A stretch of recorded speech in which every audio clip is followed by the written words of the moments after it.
Таймашта 3-чү турга 1-чи кезек менен өткөн 28 упай менен Ноокат райондук ички иштер бөлүмү өттү. Экинчи болуп 26 упай менен Ош шаардык адвокатурасы өттү. Үчүнчү болуп 23 упай менен мамлекеттик улуттук коопсуздук кызматы өттү.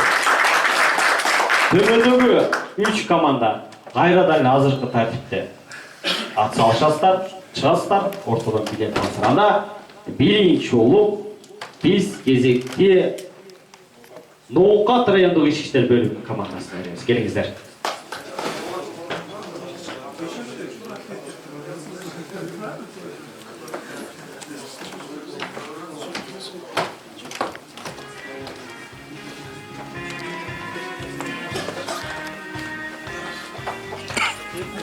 Келиңиздер. Ноокат райондук иштер бөлүмү 11-чи билет. Эгер даяр болсоңуздар 11-чи билет убакыт кетти.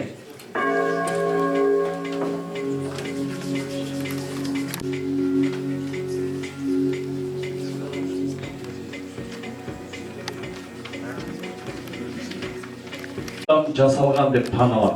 А варианты. Адам коомдук коркунучтуу кесепеттерди алдын ала билсе жана алардын болушун кааласа. Б варианты. Адам өзүнүн аракетинин коомдук коркунучтуу кесепеттеринин пайда болушун алдын ала көрө алган жана болууга тийиш болгон учурда. Б. Адам коомдук коркунучтуу кесепеттердин болушун каалабаса, бирок аларды аң сезимдүү түрдө жол берсе. Г. Качан адам өз аракетсиздигин коомдук коркунучтуу кесепеттердин келип чыгуу мүмкүндүгүн алдын ала билсе, бирок этияттык кылуу зарылдыгын түшүнсө жана зыян келтириши мүмкүн экендигин алдын ала көрө билип, зыян келтирбейт деп үмүт кылса. Биздин оюбузча Г вариант. Г вариант, Качан адам өз аракетинин коомдук коркунучтуу кесепеттеринен келип чыгуу мүмкүндүгүн алдын ала билсе, бирок этияттык кылуу зарылдыгын түшүнсө жана зыян келтириши мүмкүн экендигин алдын ала көрө билип, зыян келтирилбейт деп үмүт кылса, бул кылмыш жеңил ойлуулуктан жасалган деп таанылат экен. Жоңуздар туура жазабыздар. Экинчи суроо. Бузуу үчүн айып канча категорияга бөлүнөт? А 6, Б 7, В 8, Г 9. В 8. В 8. Жоңуздар туура. Үчүнчү суроо. Парламенттик көпчүлүк деген эмне?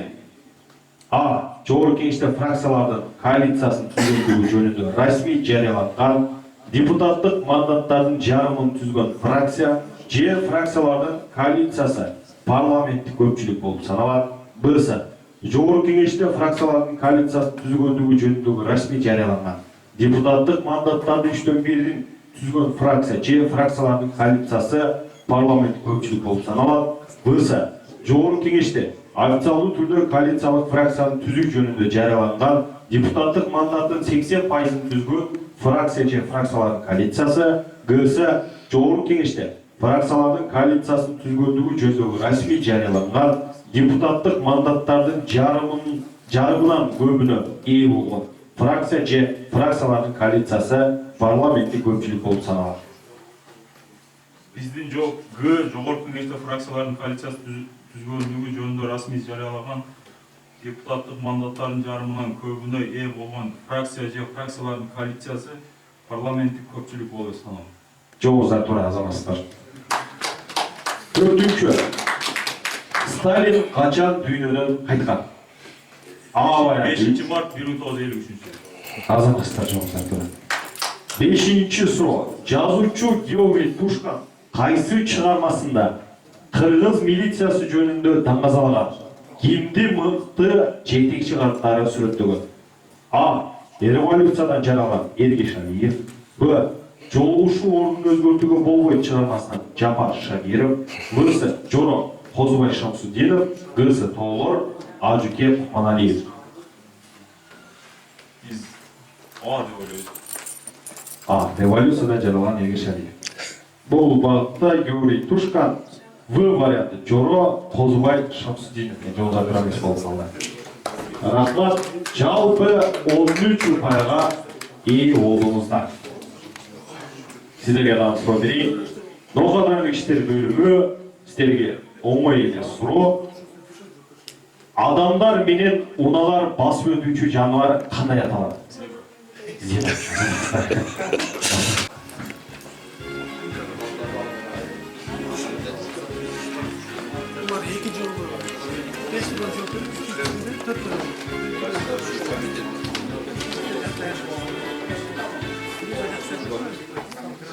Билет алсаңыз болады.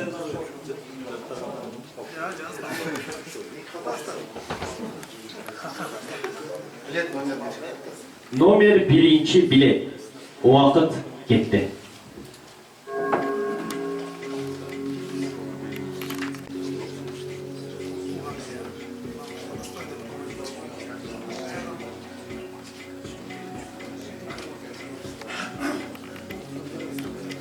Birinci sorusu. Қандай қылмыштар өзгөчө оор қылмыштарға кирет? А варианты. 20 жылдан ашқан мөөнөткө эркиндигинен ажыратуу түрүндө жаза дайындалышы мүмкүн болгон кылмыштар кирет. Б. 10 жылдан ашкан мөөнөткө эркиндигинен ажыратуу же болбосо өмүр бою эркиндигинен ажыратуу түрүндө жаза дайындалышы мүмкүн болгон кылмыштар кирет. В варианты. 25 жылдан ашкан мөөнөткө эркиндигинен ажыратуу түрүндө жаза дайындалышы мүмкүн болгон кылмыштар кирет. Туура жол Б вариант. Б вариант, э? Б вариант. 10 жылдан ашкан мөөнөткө келген. Жоңуздар тура, азаматтар. Экинчи суроо. Жорук кылмыштан эмнеси менен айырмаланат? А. Жазасы менен. Б. Келтирилген зыяны менен. В. Иштин категориясы менен. Б. Келтирилген зыяны менен. Жоңуздар тура, азаматтар. Төртүнчү суроо. Кыргыз Республикасынын атрибуттары. А вариант туу, герб, президент. Б. Туу, герб, гимн. В. Туу, герб, боз үйдүн түндүгү. Г. Президент, жогорку соттун төрагасы, жогорку кеңештин спикери. Б. Туу, герб, гимн. Туу, герб, гимн. Азаматтар. Кийинки суроо. Кыргызстанда таш доорунун эстеликтери табылган жер. А. Алай. Б. Он акча. В. Ысык көл. Г. Кожо Бакырган сай. Г. Кожо Бакырган сай. Кыргызстанда таш доорунун эстеликтери табылган жер бул 10 акча экен. Жоңуздар туура эмес болуп калды. Акыркы кыргыз милициясынын тарыхы боюнча суроо. 1 ноябрь кыргыз милициясынын кесиптик майрамы жөнүндө токтоо качан кабыл алынган? А. 91 жылы 18 октябрда. Б. 92 жылы 1 ноябрда. В. 93 жылы 17 сентябрда. Г. 1924 жылы 1 ноябрда. Б вариант. 92 жылы 1 ноябрда.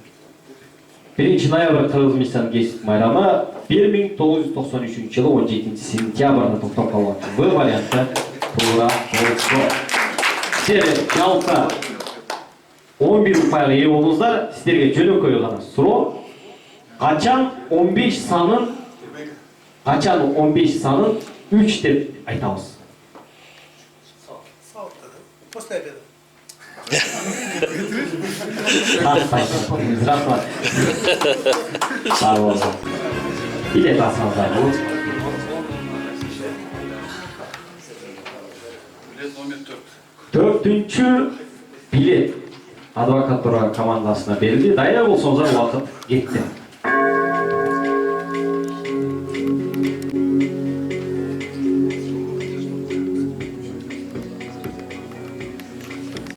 Аяктады. Төртүнчү билеттин биринчи суроосу. Кылмыштын курамына эмне кирбейт? А. Жаза. Б. Объект. В. Субъект. Г. Тергөөчү. Тергөөчү. Б вариант.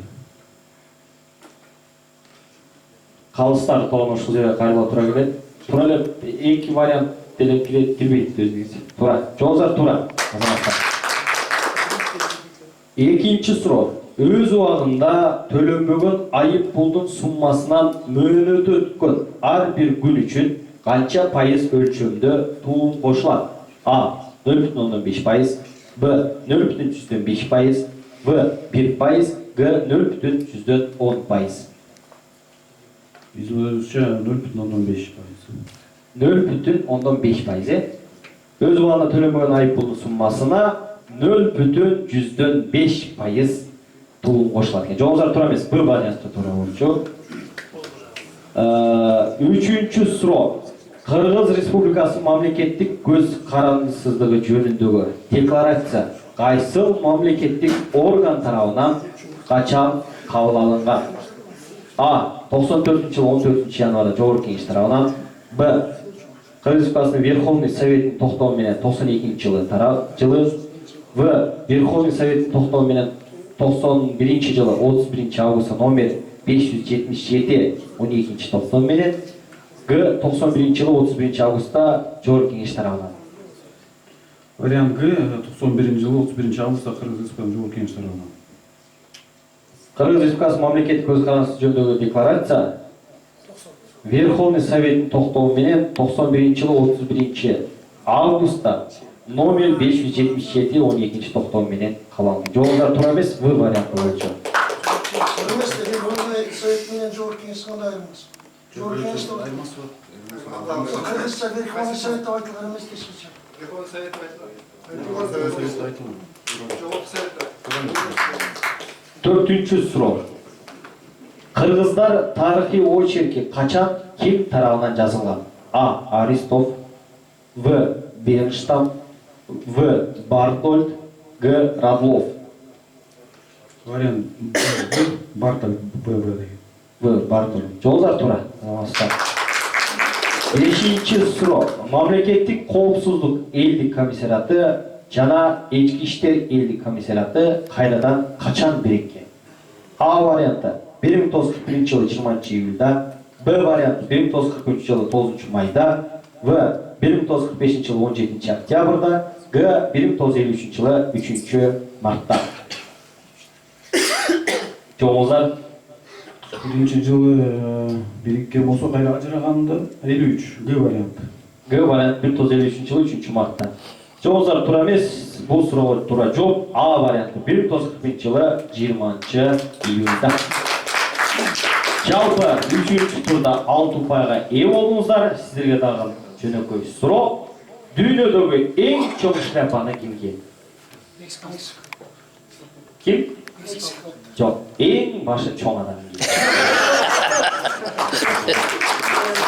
Анда калыс.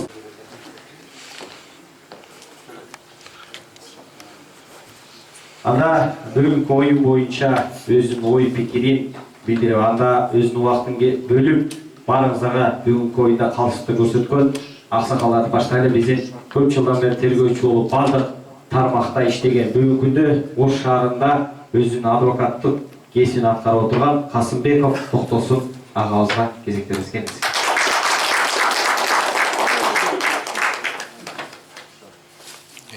Талант түшүп кетет арага. Урматтуу Кыргыз Республикасынын ички иштер министрлигинин кызматкерлери, милициялар деп айтканда, мына бүгүнкү күн биз үчүн чоң майрам, 95 жылдыкка баардык көрүп, өзүбүздүн илимденгенибизди, келечегибиз жөнүндөгү жакшы эскерүүлөр болуп, биз кийин кайсы начальник болгондугун, каякта кандай уюштуулуктар менен түзүлгөн мамлекеттин түзүлүшүн, келечеги жөнүндө жакшы сөздөр айтылды. Эми ар бир оюндун, ар бир ушул жүрүштөн өзүнүн бир жыйынтыгы болуп, мында эң негизги максат ким уткандыгы. Мен бул жерден ачык айтып керек. Действительно мына биздин эң жогорку жыйынтыкка ээ болгон Нокот райондук ички иштер бөлүмүнүн милиция кызматкерлери. Упайга ээ болушту. Рахмат сизге. Жакшы байрам. Экинчи улуттук коопсуздук комитетинин кызматкерлери.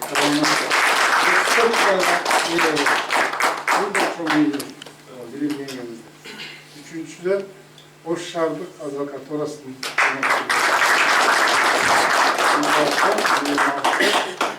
отыз эки ұпайға ие болышты. Мен сіздерге әрдайым игілік қалаймын. Ішіңерде жақсылық болуш керек. Бұл ұйыштыру біз үшін болған дұл, өзімізге қарымдаштықты алып келеді. Құқықтық мемлекет болғаннан кейін, бұдан кейін де өзіміздің тарихымызды, өзіміздің бір адатты, салтымызды біз жоғары көтерішіміз керек. Дамытпашымыз керек, артташымыз керек. Ошондо ғана біз шыныгы Кыргыз Республикасының егемендүүлүгүн, Кыргыз Республикасының милициясын 95 жылдығын, бұдан дағы Құдай бұйырса дағы өміріміз берсе көп жылын көреміз, көп қызматкерлер өсіп өнеді. Мына жерде иштеп аткандар әрдайым ішіңерге ийгилик, биздин аксакалдарга әрдайым ардагерлерибизге денсаулык каалайбыз. Биз үчүн үлгү катарында ушундай кызмат кылабыз. Токтосун Касымбек келиңиз мына ушул жерде бүгүнкү оюндун 3-орунду ээлеген өзүңүздүн кесиптешиңиз адвокатура командасы 32 упайды алган адвокатура командасы бүгүнкү оюнда 3-орунду ээлеп сыйлоо акчалай сыйлоо жана ардак грамота менен сыйлашат.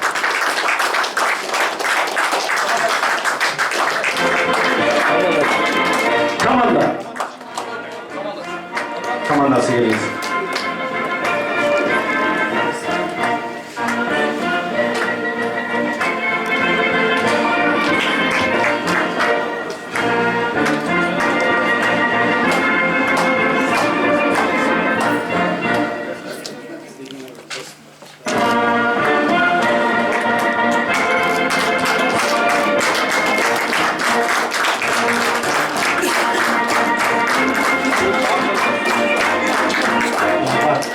Анда кийинки сөз кезеги Жунусов Амелбек Абдалимовичке Ош облус сотунун судьясынын жардамчысына берилет. Келиңиз. Саламатсыздарбы, бүгүнкү интеллектуалдык мелдештин катышуучулары, көрөрмандары. Мен Ош облус сотунун судьяларынын жана аппарат кызматкерлеринин атынан Кыргыз Республикасынын милициясынын түзүлүшүнө 95 жылдык маареке менен Ички иштер башкармалыгынын кызматкерлерин жана ардагерлерин куттуктайбыз. Аларга иштерине ийгилик, жеке жашоосунда албан ийгиликтерди каалайбыз. Ушундай эле ушундай аталган мелдештер көп болуп турушуна тилектешпиз. Чоң рахмат. Анда бүгүнкү мелдеште 2-орунду алгандыгы үчүн Кыргыз Республикасынын мамлекеттик улуттук коопсуздук комитетинин Ош шаары жана Ош облусу боюнча башкы башкармалыгынын командасы 34 упай менен 2-орунду ийгилешти.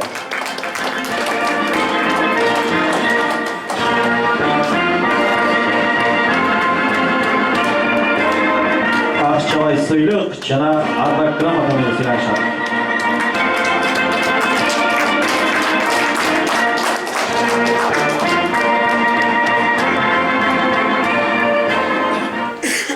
Пользуясь случаем, два слова. Поздравляем с наступающим праздником. От имени органов национальной безопасности выражаем вам огромную благодарность. Барбалла, Манболла, Воровалла, Рахмат Парна.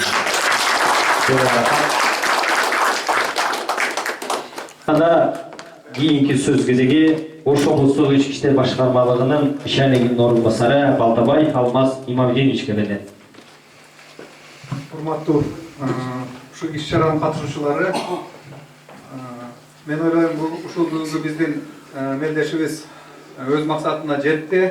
Ар бир катышуучу, ушул жерде отурган көрөрман өзү үчүн бүгүнкү күндө жаңы бир шыктанып алды. Өзүнүн баягы билимдин деңгээлинде баягы жаңыланды, эстеди.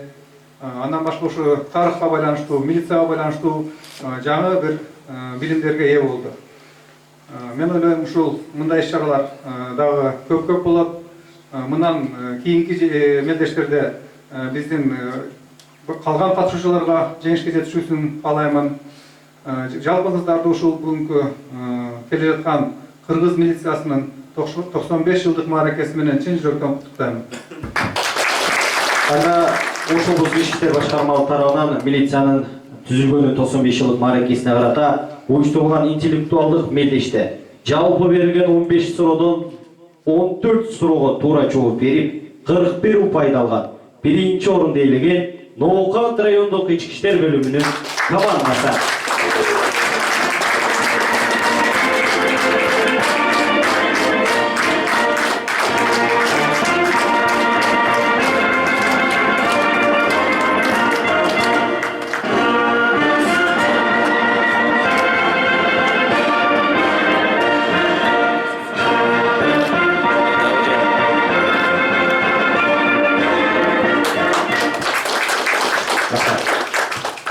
Ушуну менен бүгүнкү ушул мелдеш иш чара жабык деп жарыяланат.